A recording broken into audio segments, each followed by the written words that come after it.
Good evening. Today is the 31st day of October 2015, and we are continuing with our explorations in Savitri, Book 1, Canto 5. As always, we have Alok with us and are grateful for that.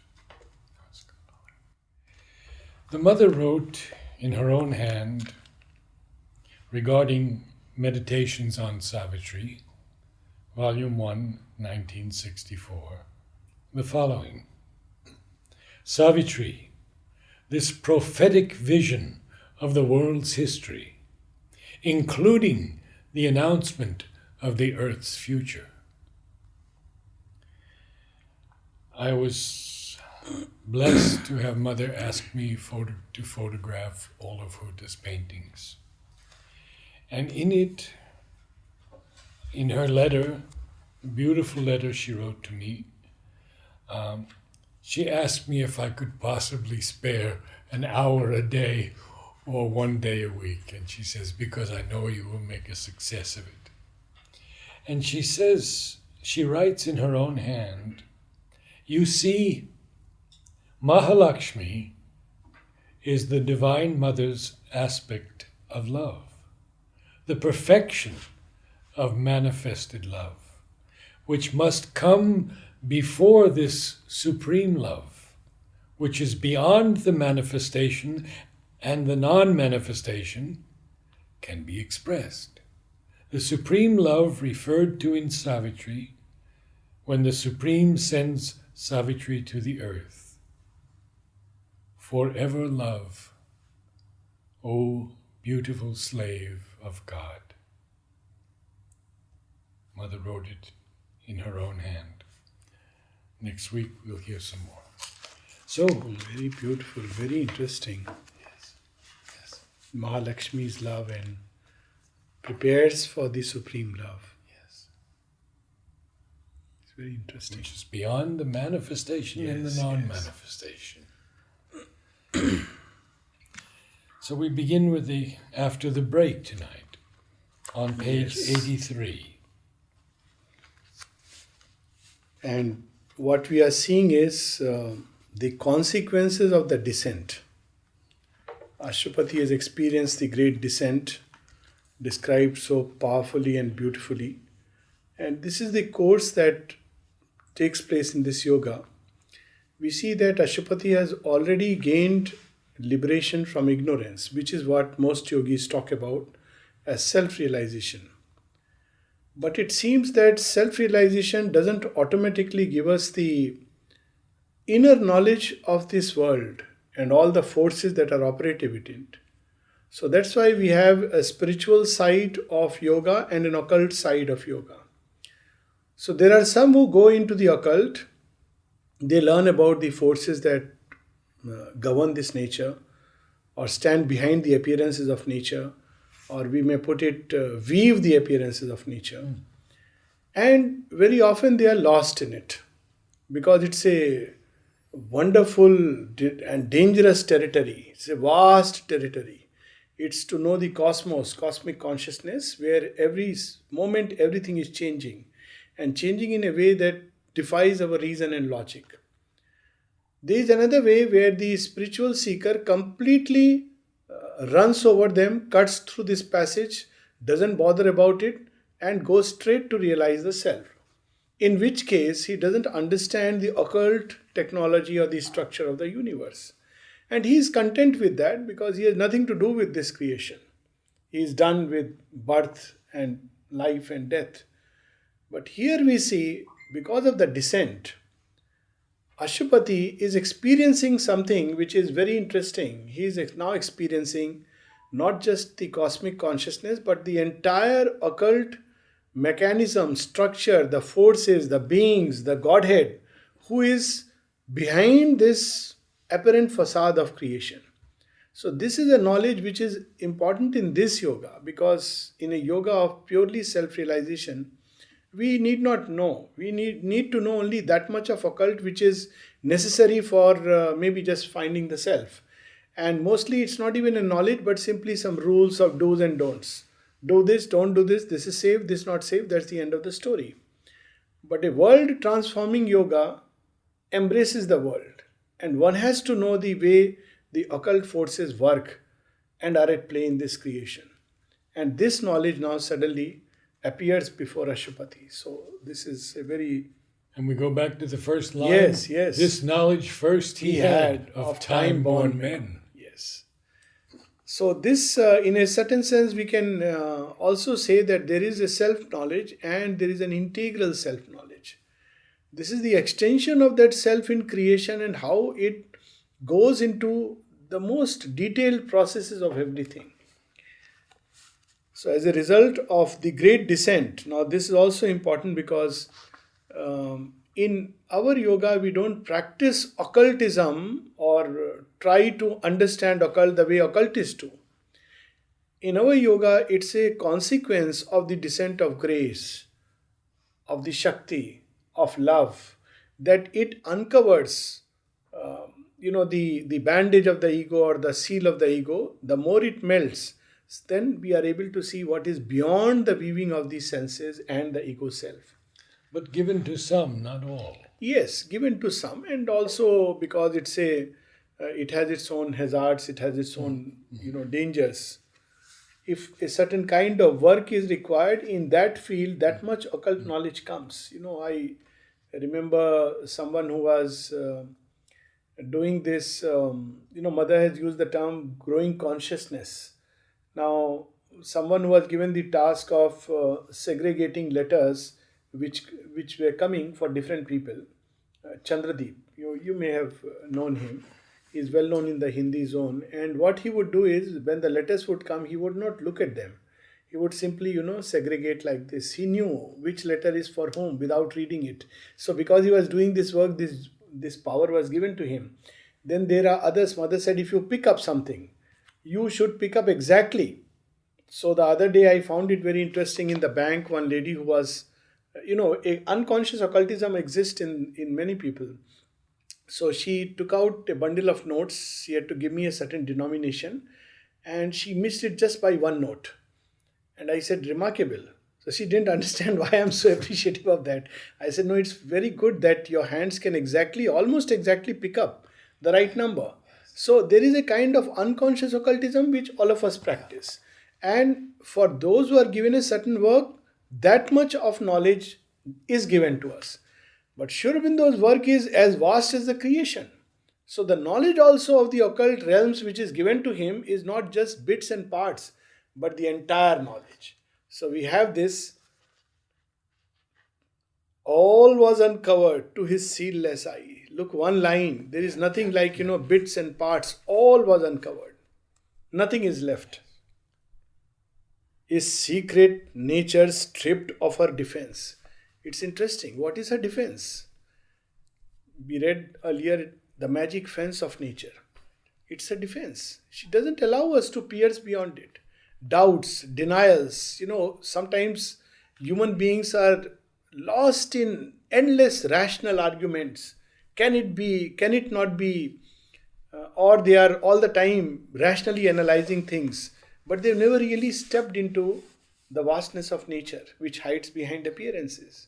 Or they are simply digging a little bit on the surface, scratching the plaster of the wall and saying, this is what it is. So here, to his eye, this nature is stripped of her defense. And Mother speaks of nature, and finally nature agrees to collaborate. Yes, collaborate. That is 1958. Never before. Yes. And that's why many such practices, during that time, you reminded me of a story of a real event that people would count the number of flowers in the mother's room. Yes. And if they were not doing their job well, mother herself would count. They thought that it's nothing important. She would herself count. Sometimes this was an important event. It would go on till 12, 1 o'clock at night. At night, imagine mother with Vasudha Ben is counting the flowers, counting the things which have come from nature, and then she would say, it is my pact with nature and I want to see whether she is really collaborating or not. So it's another kind of science which we see at least in a summary way being dealt here. In details, it will come in the next book. Once in a dreaded half light, formidable, overtaken in her mighty privacy, lay bare to the burning splendor of his will. Nature is a living being, conscious being. She may feign unconsciousness as in matter. So once she looked formidable in a half light. God knows how these processes work. Formidable. But suddenly she is overtaken by Ashupati in a moment when she is bare without any covering In her mighty in privacy. a mighty privacy. Suddenly, he enters and takes charge of her. And you see in Shobindo's life, this formidable powers, how they become subdued.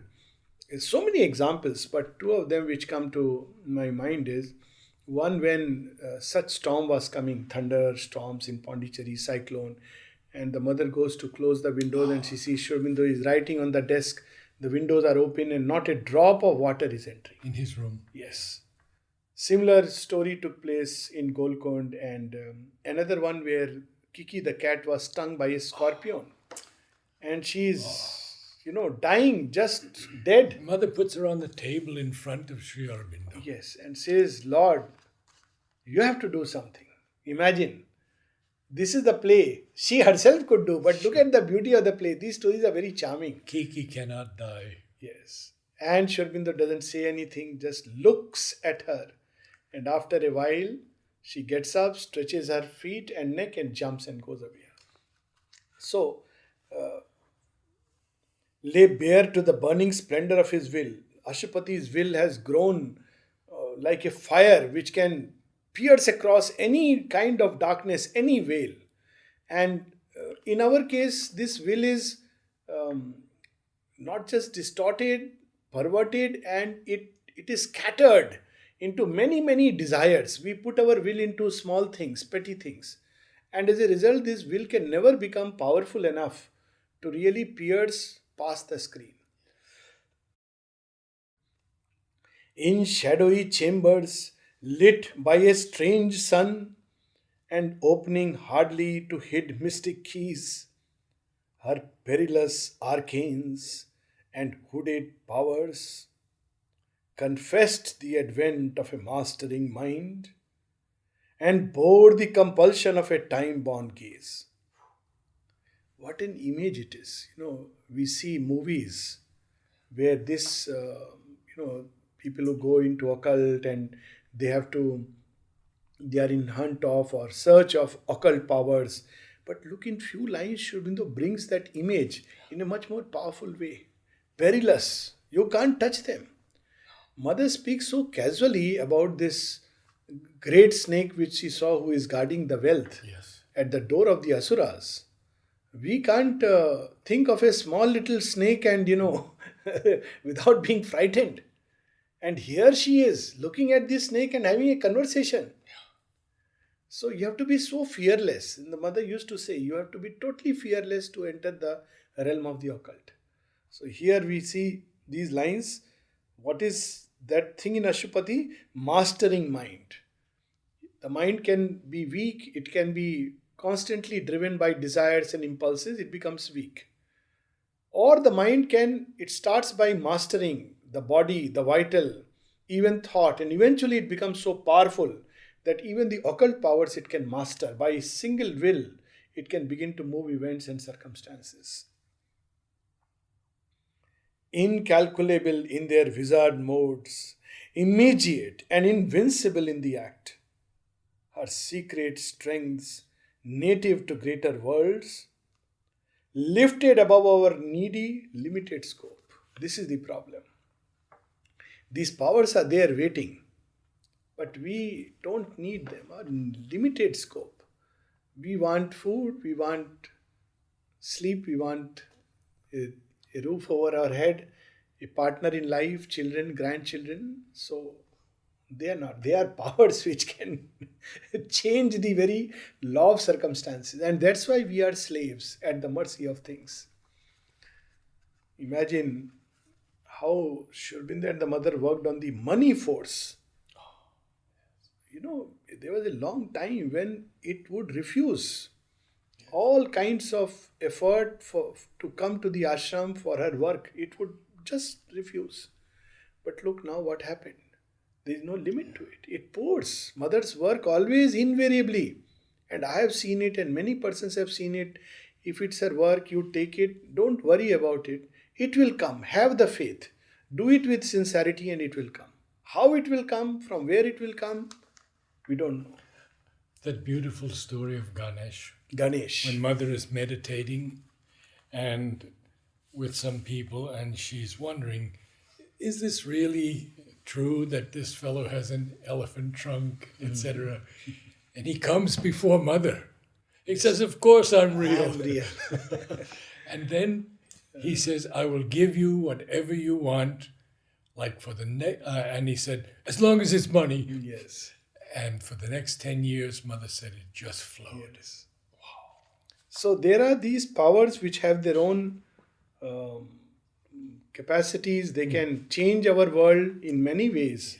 But we are so much bogged down by our so-called everyday life that we don't even care to look deeper and look further. The occult privilege of demigods, but they have this. You just mentioned one. So, the demigods, privilege of the demigods. Another story of Prithvi Singh Nahar, that when he had a heart attack, he just lay down. Prithvi Singh Nahar, amazing. His eyes were, the doctors had said he is suffering from a disease. By 35, he would lose his eyes. Yes. And imagine what work was given to him to type out Sri Aurobindo's script. Life divine. Life divine. Life divine. And mother told him that don't worry, your destiny will change. And even at the age of 70, he was the authority to exactly read out what Sri Aurobindo has written.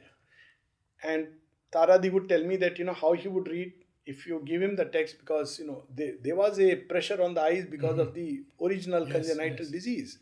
But there was another aspect of grace. So he would see, bring it close to his eyes, move his head in this way and read it. For Sri Aurobindo's handwriting, he had the power to read it correctly and accurately. This was, so there are many such things which are hidden in the occult realm. And when he had a heart attack, he prayed to mother and suddenly he saw two tall, handsome beings, twins, who came with a bag over their neck, over their shoulders. And immediately Prithvi Singh Nahar became cautious. He said, look, don't come near me unless you belong to mother. And they smiled, looked at each other and smiled. And suddenly he experienced that they entered into his heart. And he felt that they are squeezing the heart with some herbs. This was another dimension of experience, obviously. And then they came out and vanished and everything was gone. And so he asked the mother that, what happened? Did you send the Ashwins? She said, yes, because you prayed. I asked the physician of the gods to go and attend to you. See, imagine that's a privilege of the gods. It's not the mortals for whom the physician of the gods come. They are royalties. They come when Indra is injured and Agni is injured or diminished in this world because of men's desires. Then Ashwins will come swift-footed. The Vedic rishis speak about them. Or Ribhus, the artisans of immortality. But we have lost contact with these powers and these godheads. They become less real and the doctor with the stethoscope has become more real. But To complete Prithvi Singh, he told me once that it was the first time he went before Sri Aurobindo and mother. And he said, I was first and my sisters, 4 sisters last. Yes. And he said, Sri Aurobindo touched my head and then mother touched my head, and they did it for all my sisters also. Yes. Very dedicated family. Amazing. Yes. And I must complete it. He looked amazingly handsome. I mean, I have seen first time when I saw his photograph. I mean, I was stunned by the beauty and handsomeness of a face. So I asked Suprabhadi that, is it him? She said, yes. I said, he looked so handsome. I mean, I'm not normally accustomed to picking up a handsome face, but I have seen so many. Naturally, you see so many faces here, but this is amazing.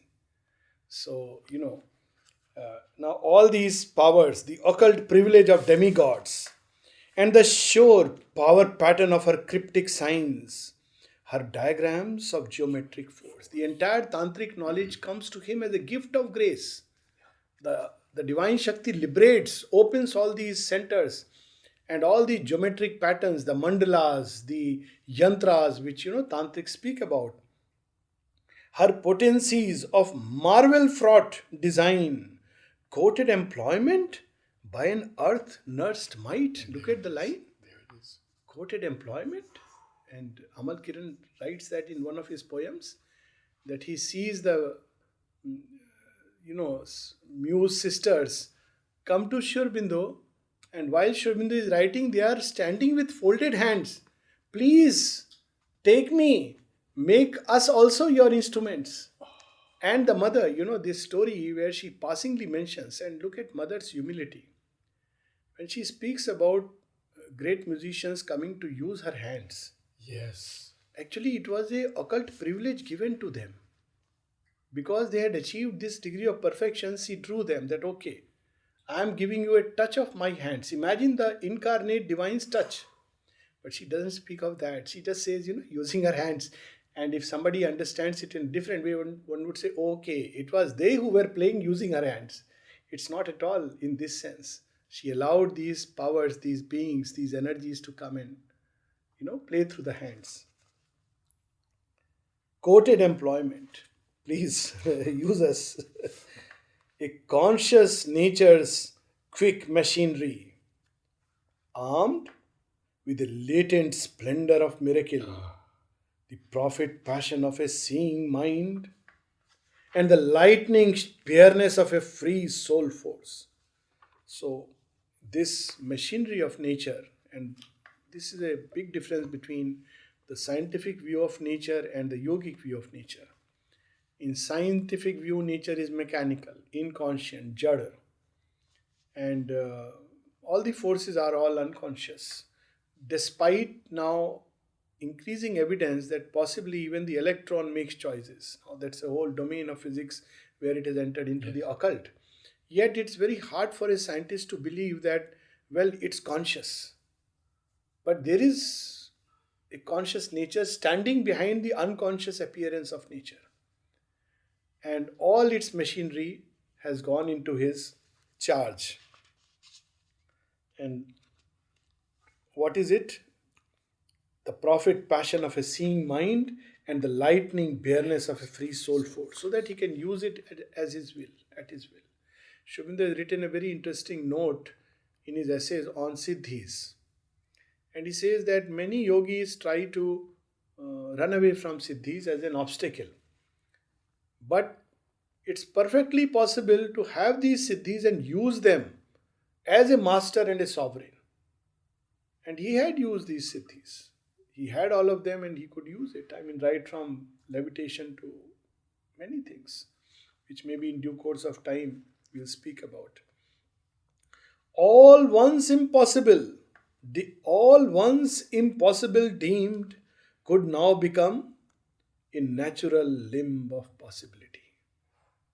There is nothing which is impossible. A new domain of normalcy supreme.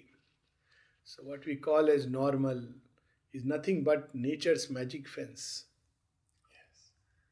It ties us to that outpost by beliefs and disbeliefs and doubts. It's not possible. No, this cannot be. But if we read through many of Mother's letters, she never regarded anything as impossible. She said there are conditions and it is possible to work on them, but it's a process.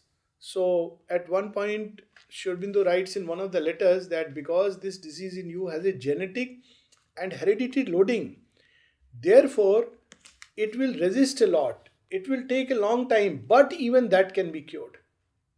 But there are conditions. Now, very often, conditions are not easy because you have to undo millenniums of habit. And that's what she was doing in the yoga of the cells.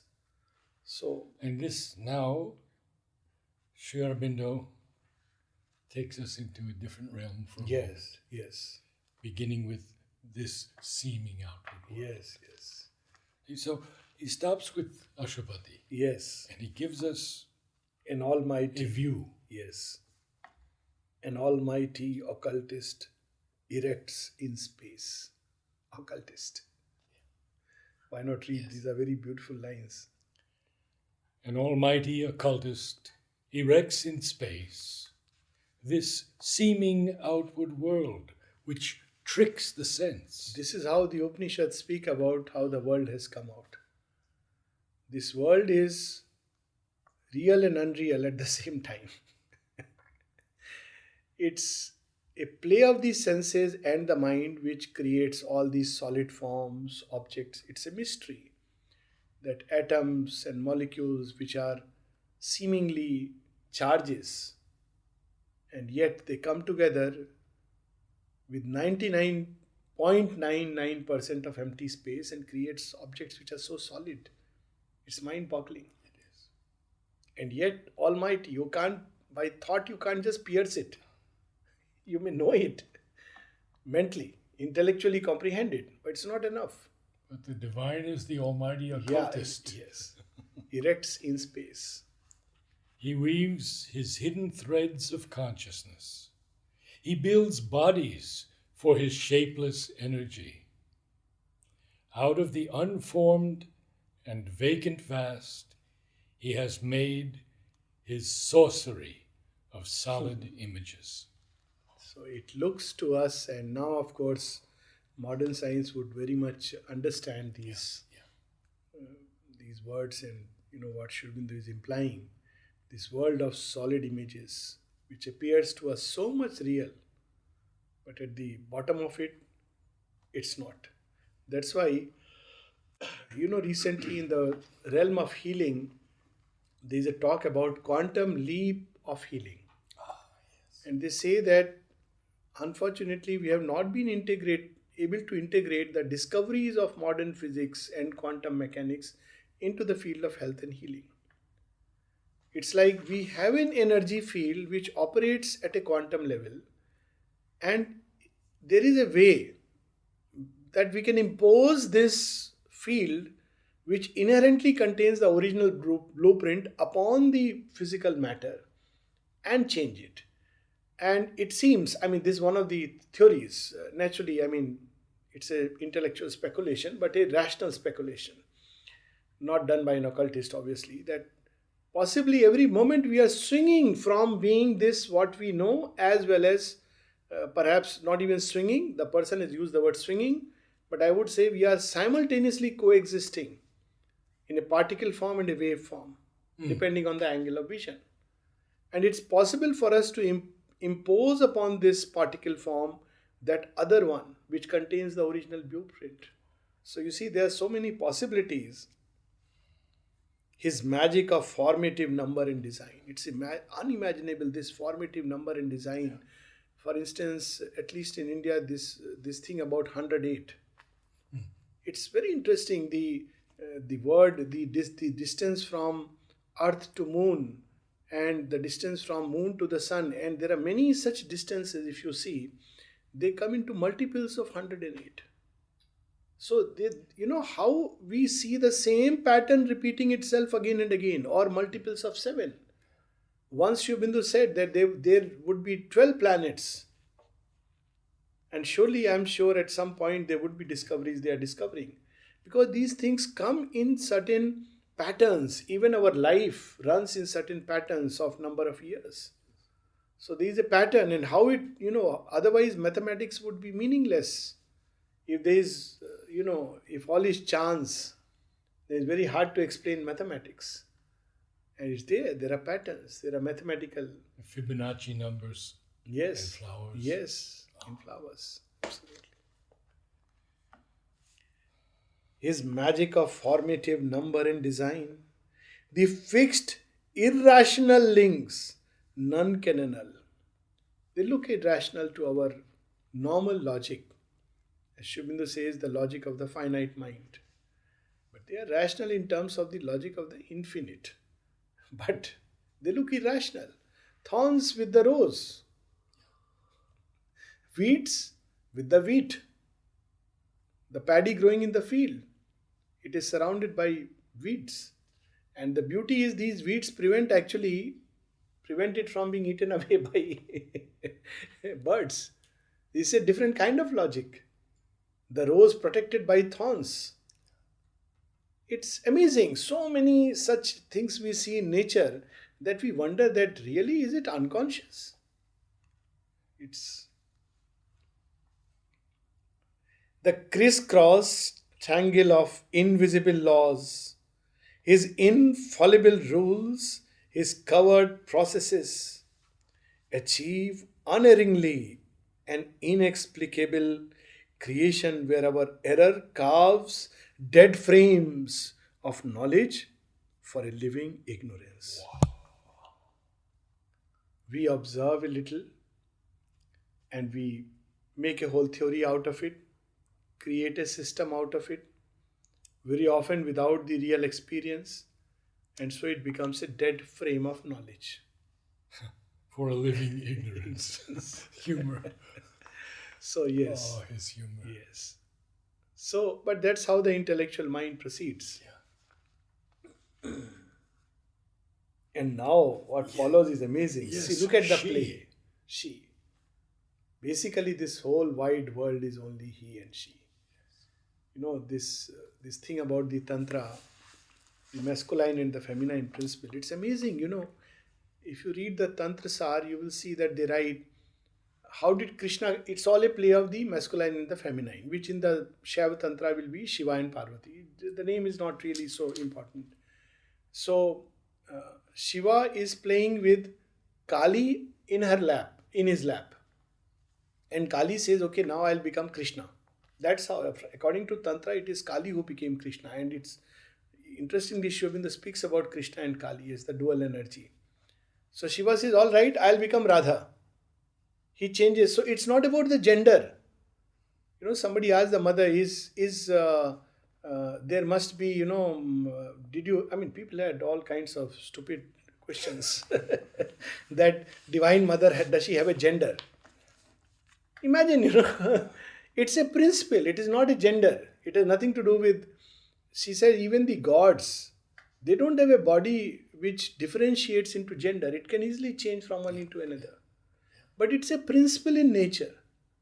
And both coexist, and yet one can be put in front and the other kept behind. So this is how the he and she, they are one, but have become two for the sake of the play. And they are playing, and our lives are caught in between. But we can become part of their play consciously. That is what is given to us. If we don't, we suffer because it looks like a cruel joke.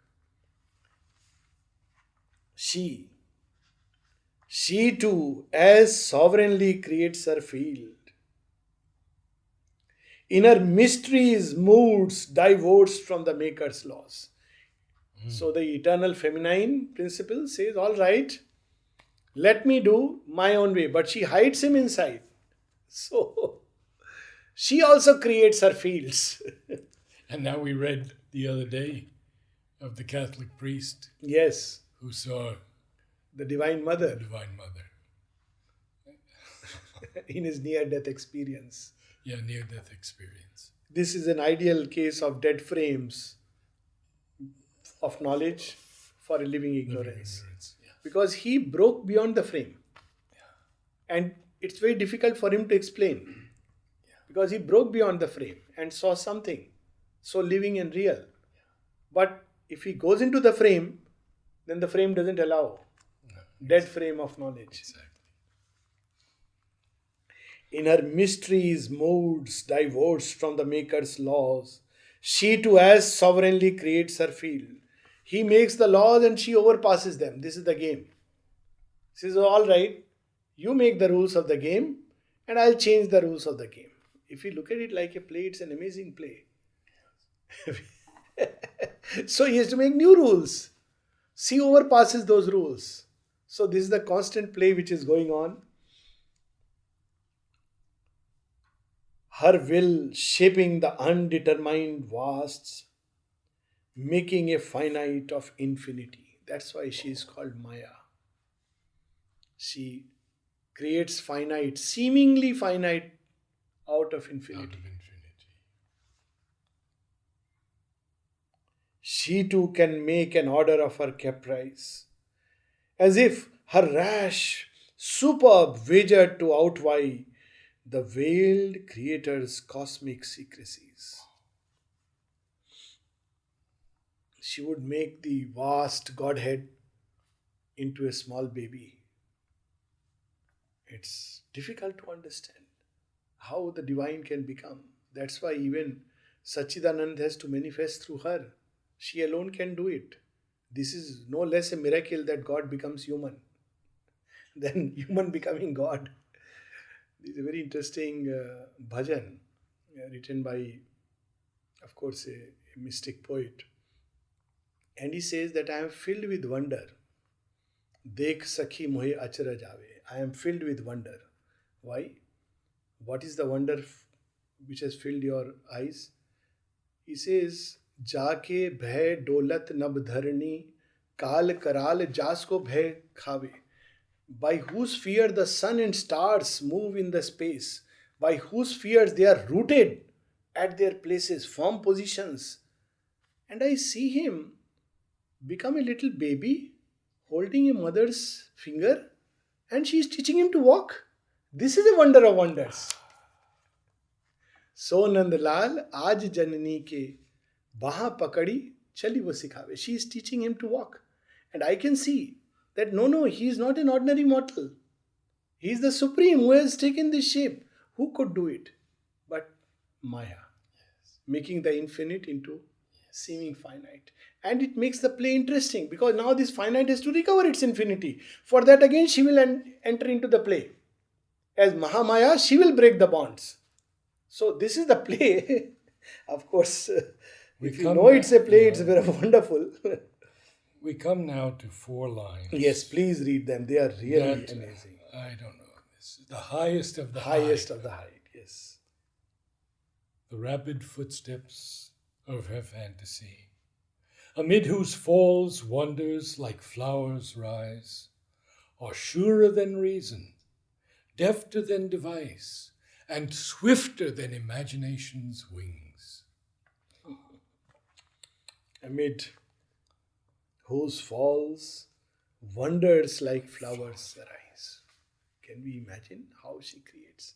These footsteps Yes. of her fantasy. Casually she is walking, and we cannot even imagine to conjure and capture it. We have an image now.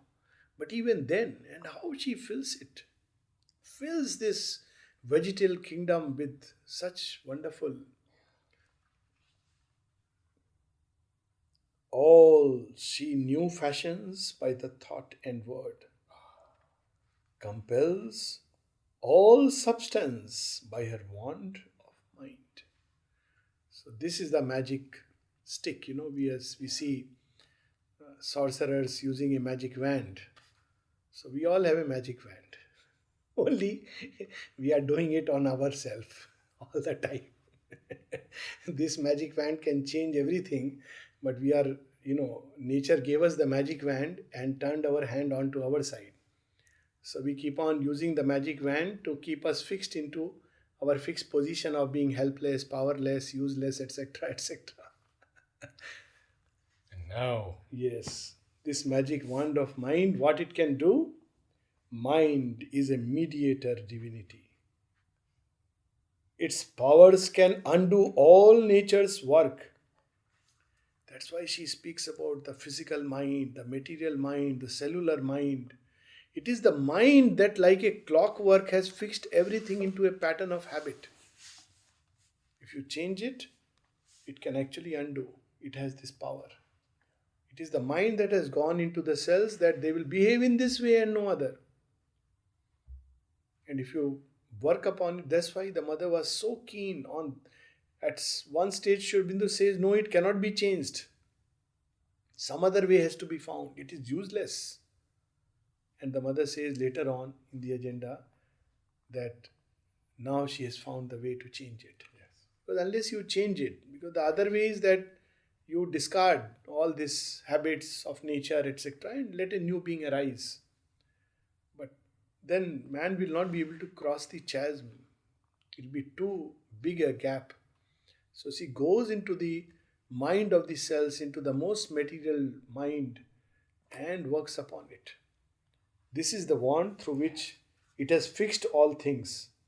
Mind can suspend or change Earth's concrete law. I mean, I'm sure people have witnessed, I have witnessed, in a state of hypnosis, somebody literally floating in air. I have actually seen it.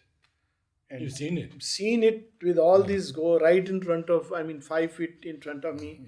So I can't imagine that, it's unreal. And then I asked the boy that, look, what was your experience? You were floating. He said, no, I don't know what happened to me. It's like in a different state altogether. He couldn't recall anything that happened. But to the audience, it was something fantastic. You remember Dmitri von Morenschild? Yes. He told me that he had come here as a friend of Eleanor Montgomery. Right.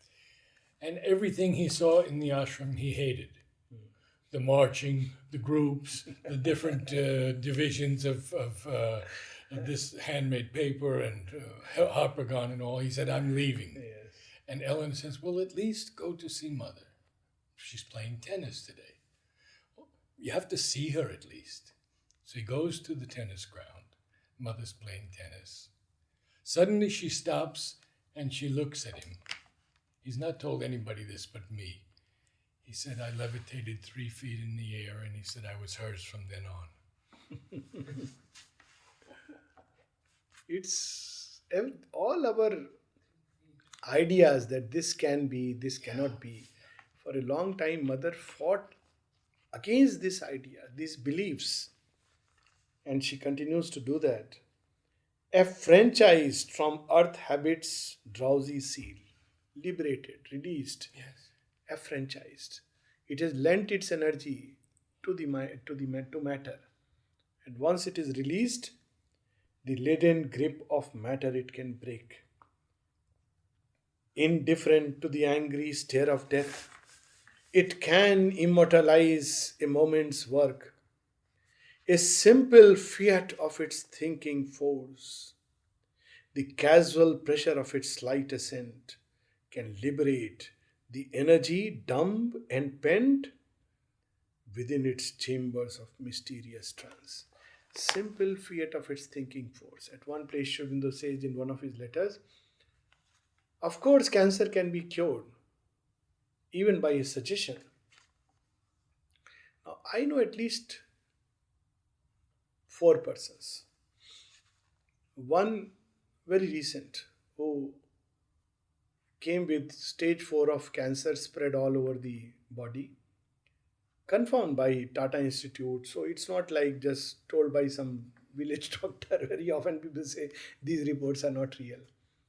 Who came to me one day and said, anyways, they have told me that maybe 2 months you will have to live, but I want to completely surrender myself to Mother. And whatever she wants. I said, yes, but do you want to live or you want to die? He said, yeah, I want to live. I don't think any problem about myself. So I said, then you have this whole bundle of papers which you have got with you. Keep it at her feet.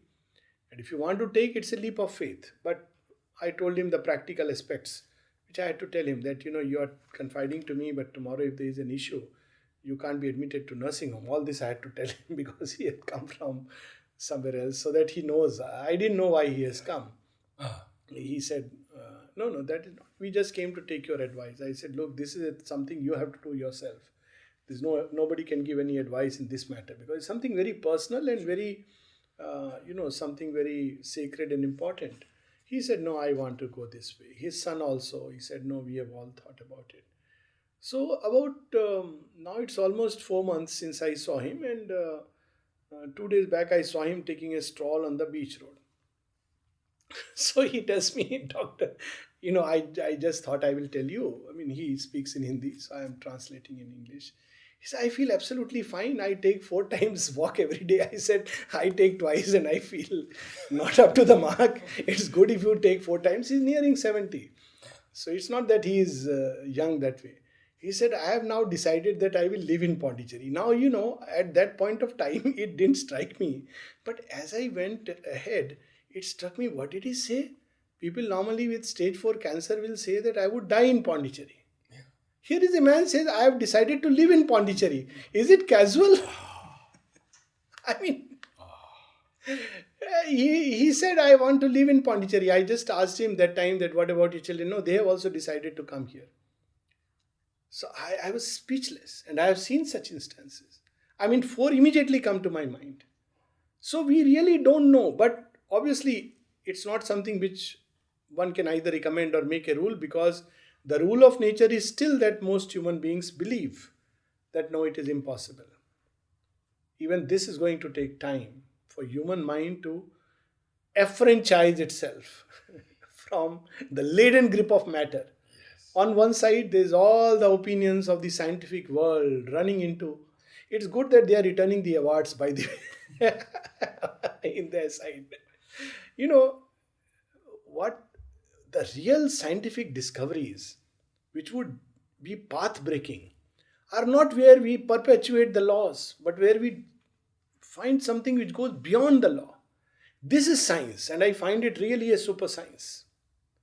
That how the mind can change things. There are people who have done work in that field, but they go unrecognized. Rupert Sheldrake, he has done a lot of work, genuine work. Yes, Russians did a lot of Russians, and yet he would be sidelined. Mainstream scientists would not believe in it, No. and that's how they continue to hold a grip upon the mind of the race. This is another kind of tyranny and another kind of hypnosis which we suffer from. So But it's cracking. It's cracking. It's beginning to crack. Few more lines. Yeah. It makes the body sleep. A pusa arm holds still the breath, the beatings of the heart. While the unseen is found, the impossible done communicates without means the unspoken thought. These tremendous things that the mind can do. Actually, of course, Sri Aurobindo speaks about it, and there are yogis who have achieved it, that even with the heartbeat stopped and breath stopped, you can continue to live. And Sri Aurobindo confirms it, that yes, it's possible. And it happened with Ashwapati. Yeah, with Ashwapati. Sri Aurobindo and the mother obviously experienced it. But just forget about all that and just think about everyday life. People don't know that what happens to us when we sleep. If they knew, they would be frightened out of their wits.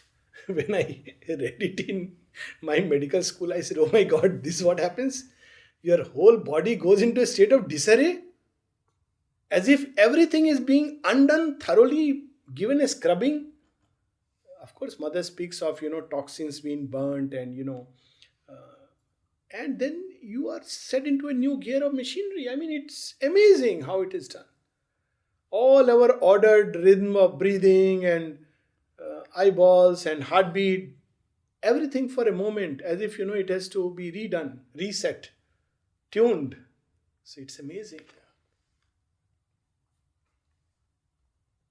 Acts, it moves events by its bare silent will, acts at a distance without hands or feet. Acts at a distance without hands or feet. The mind is the sixth sense. It can know from afar and act from afar. So when people say that Sri Aurobindo escaped, it is one of the many giant ignorances. Sri Aurobindo did not need any more hands and feet to act. That's what is for us mortals. He could act at a distance. Living in one room, he could help somebody on the battlefield in Germany, or reveal himself to Medhananda in the Amazon forest. All this he could do. And he's acting in us now. Acting in us now. In fact, the mother says that his action has become even more powerful, because now it's no more limited by anything.